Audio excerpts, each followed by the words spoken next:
Greater Hyderabad municipal corporation వచ్చే ఆర్థిక సంవత్సరానికి రికార్డు స్థాయిలో భారీ బడ్జెట్ను సిద్ధం చేసింది.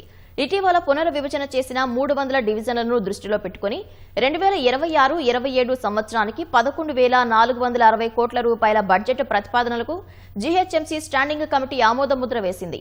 అందులో జీహెచ్ఎంసీకి 9,200 కోట్ల బడ్జెట్ సిద్ధం చేయగా 27 మున్సిపాలిటీలకు 2,260 కోట్ల కేటాయింపునకు అంగీకరించింది.